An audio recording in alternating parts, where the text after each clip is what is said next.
Boa. Eu quero falar um pouquinho agora da Assembleia Geral da ONU, mas não da participação do presidente Lula, mas sim de Javier Milei, que falou ali e em seu discurso criticou a instituição. Vamos chamar aqui o Eliseu Caetano, que vai trazer as informações para a gente agora. Conta aí, meu amigo, bem-vindo. O que Milei mandou lá?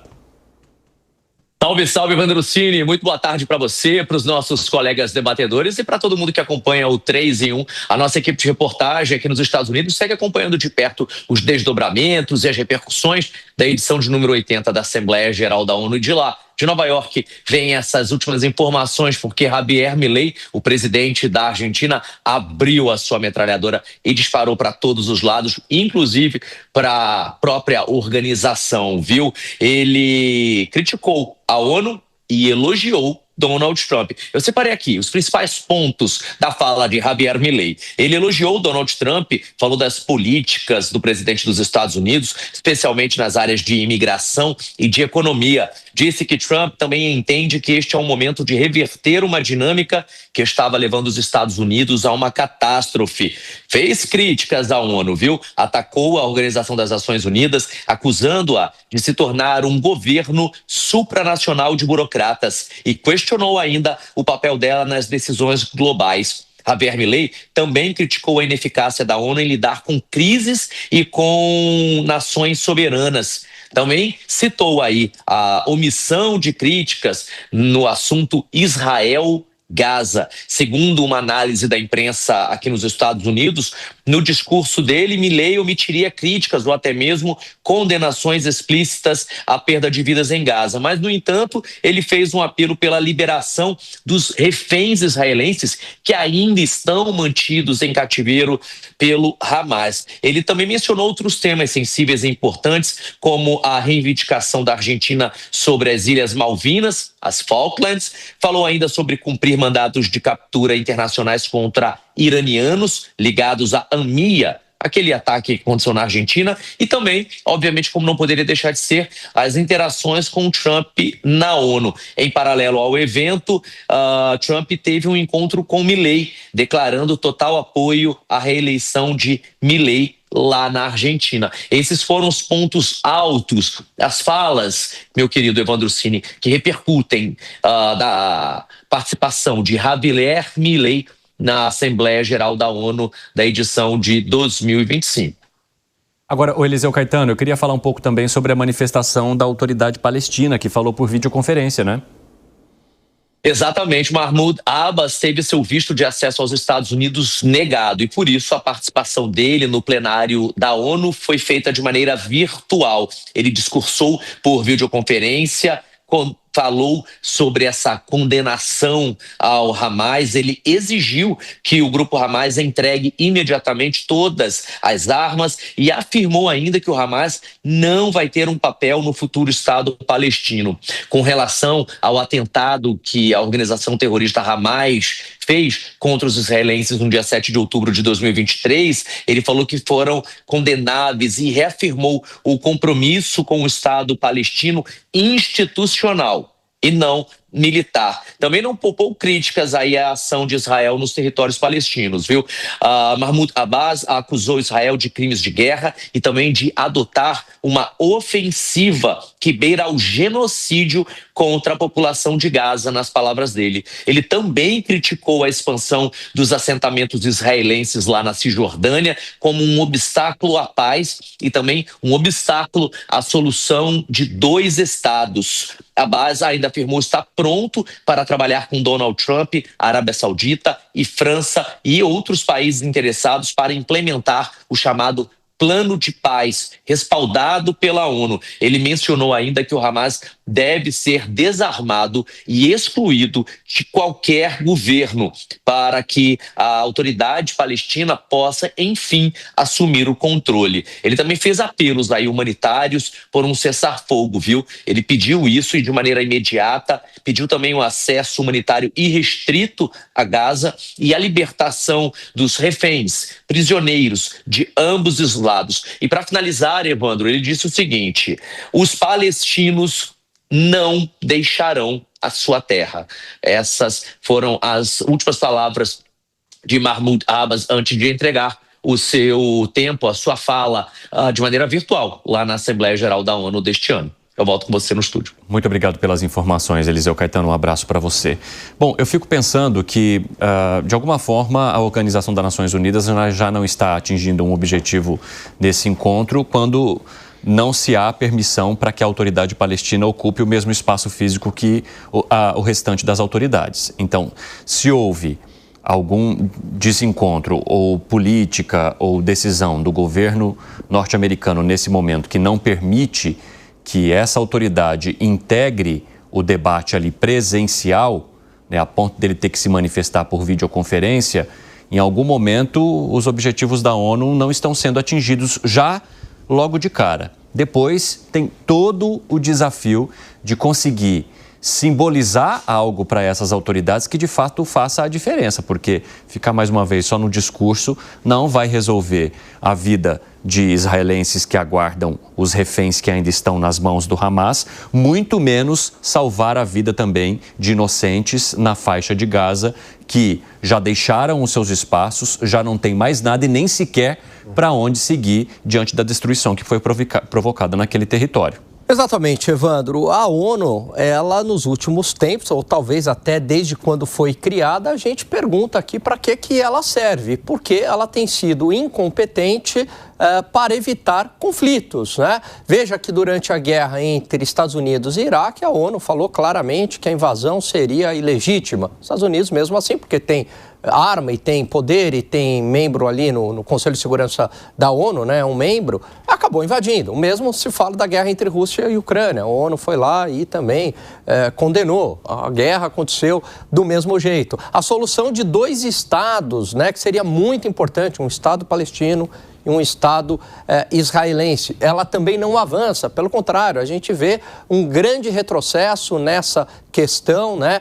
Tem a culpa aí do extremismo do Hamas, que prejudicou muito o andamento, né, de toda uma negociação com os atos ali do dia 7 de outubro, mas também o governo Benjamin Netanyahu também tem a sua parcela de culpa agora, cometendo aí alguns crimes de guerra, né? Por exemplo, com matança de civis, com dificuldade de chegar a alimentos para a população civil, né? E veja, aqui está falando alguém que é a favor do Estado de Israel, mas muitas vezes você pode ser a favor de um país, mas contra o governo e a condução daquele governo, né? Quando a gente fala em política externa, isso é importante fazer essa distinção, né? Você fala os Estados Unidos, não é uma coisa uniforme, né? Os Estados Unidos quem? Israel quem? Né? Brasil quem? Né? O governo do Brasil é uma coisa, a população do Brasil é outra. Então, eu vejo que a ONU precisa ser repensada. Agora, eu também me pergunto, viu, Evandro? É ruim com a ONU, talvez seria pior sem a ONU. Fala, Bruno Musa. Eu só vou discordar do Alan nessa parte final. Eu acho que a ONU se tornou realmente obsoleta e não vou questionar aqui a ponto o motivo pelo qual ela nasceu lá atrás, né? Vamos trazer digamos, um bom alinhamento entre os países no comércio internacional, na parte, não apenas do comércio econômico, mas no geral nas relações entre os países como um todo, né? Eu tenho uma tendência a criticar essas instituições multilaterais porque ela tem basicamente um ponto fundamental: quem as financia? E normalmente quem financia vai ser baseado no seu PIB ou na sua força da sua economia, medida através do PIB. E basicamente você sempre vai ter algum ou alguns países que mais contribuem com ela. E quando esses países mais contribuem, você naturalmente exerce um poder maior sobre ela. Veja, se não me engano, salvo engano aqui, os Estados Unidos contribuem como algo entre 30% e 35% da receita da ONU. É claro que ele vai olhar e falar, se eu contribuo com 35% da receita, é claro que eu vou exercer a minha influência aqui. Será que eu vou contribuir com 35% e a pauta que você está julgando é totalmente contra os meus interesses no momento e eu vou continuar te financiando? Não tem o menor sentido. Pensa você na tua vida privada isso. Voluntariamente você contribuir. Então, não faz sentido. Você já contribui obrigatoriamente com impostos. Voluntariamente, então, você não vai fazer isso. Então, eu acho que há uma disfunção muito grande. Agora, eu tenho uma visão na parte de mundo no geral que eu penso da seguinte forma, e aí por isso que eu discordei do Alan nessa parte final. Quando o mundo você tem um mundo aberto, integrado, onde cada um consegue, que foi a globalização que nós vimos no começo desse século, que agora está diminuindo, cada país vai produzir aquilo que é melhor para se produzir. Veja a dificuldade dos Estados Unidos reindustrializar que ele está passando nesse momento. Se eu dependo de algo que você produz, Evandro, eu não tenho incentivo a guerrear com você. Por que eu não tenho incentivo a guerrear com você? Porque eu dependo, para minha sobrevivência, de algo que você produz. Então, quando você tem um mercado aberto, numa globalização como um todo, a tendência de você guerrear é menor. Eu não posso matar aquele que produz algo que é vital para minha sobrevivência. Então, eu acho que faz muito mais sentido a não existência da ONU. Não, eu concordo absolutamente com o Musa, né? Eu só me questiono, assim, seria pior com a ONU ou não, né? Mas eu acho que a ONU é ultrapassada, né? Até comecei falando a minha frase dizendo que é ineficiente em relação a isso. Só queria dizer o seguinte, o que o Musa acabou de falar é super importante. Tem um economista que eu discordo muito do que ele fala, mas ele tem um livro que nessa parte é genial, que é As Consequências Econômicas da paz. O que o Musa está falando que talvez uma forma dos países não entrarem em guerra é basicamente o livre mercado. Sabe quem é que escreveu esse livro? Keynes. Fala, Pepe. Você concorda aqui com os nossos amigos? Não, eu discordo completamente dos dois. Por quê?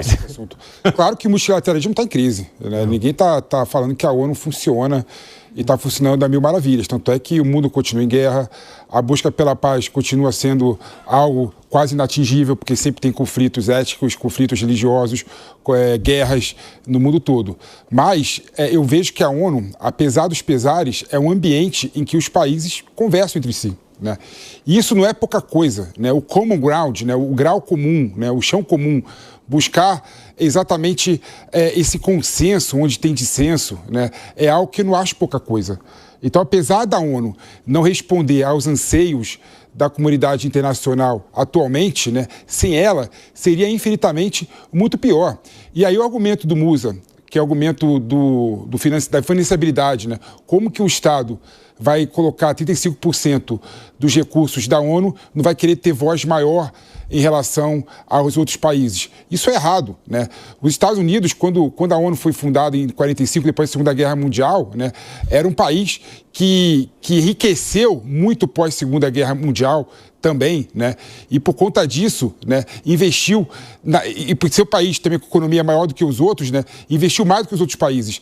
E isso, na minha opinião, é magnanimidade. Você poder dar mais para financiar uma instituição que foi criada para buscar a paz pós-Segunda Guerra Mundial. Aí quando você vê, antes da ONU, o que tinha antes da ONU? 2 guerras mundiais. E depois da ONU? Nenhuma guerra mundial. Olha, você está acompanhando aqui Felipe Monteiro trazendo o argumento dele sobre a atuação da Organização das Nações Unidas. Bem-vindos vocês que nos ouvem pela rádio. É muito bom ter vocês por aqui, agora às 5 horas em ponto. Estamos unidos em todas as plataformas. Eu sou o Evandro Cini e sigo com vocês pela próxima 1 hora. Estamos discutindo aqui a fala de Javier Milei, no discurso dele ali na Assembleia Geral da ONU, em que ele critica a atuação da própria organização e do quanto ela seria importante ou não nos dias de hoje para ajudar a solucionar conflitos e garantir o multilateralismo. O que foi, Gani? Quer arrematar? Não, eu quero arrematar aqui uma coisa que o PP falou. De fato, né, a ONU teve um papel importante, pelo menos na criação de protocolos de guerra, né, a partir da Primeira e da Segunda Guerra Mundial, que foram guerras que custaram muito para a humanidade em todos os sentidos, em termos de vidas, em termos econômicos, de barbáries que a gente viu. A partir dessas 2 guerras, principalmente da Segunda Guerra Mundial, foram criados protocolos de guerra, né? Então, por exemplo, você não pode atacar alvo civil, você não pode atacar hospital, você não pode impedir a manutenção de eletricidade, de água, de mantimentos, de remédio, etc. Então, teve, né, em algum sentido, teve o seu papel, né? Rapidinho, você não pode, mas eu acho que você tem, mesmo em guerra, grande parte das pessoas tem um limite que ele atua. Porque mesmo que ele descumpra isso num protocolo de guerra que a ONU implantou, qual seria, digamos, a consequência dos Estados Unidos se ele retira o financiamento e ataca, por exemplo, e quebra esse protocolo? Então, o meu ponto é, de novo, eu não quero tirar a importância desde então. Eu acho que hoje ela não funciona mais, ela está antiquada, é isso que eu quis dizer.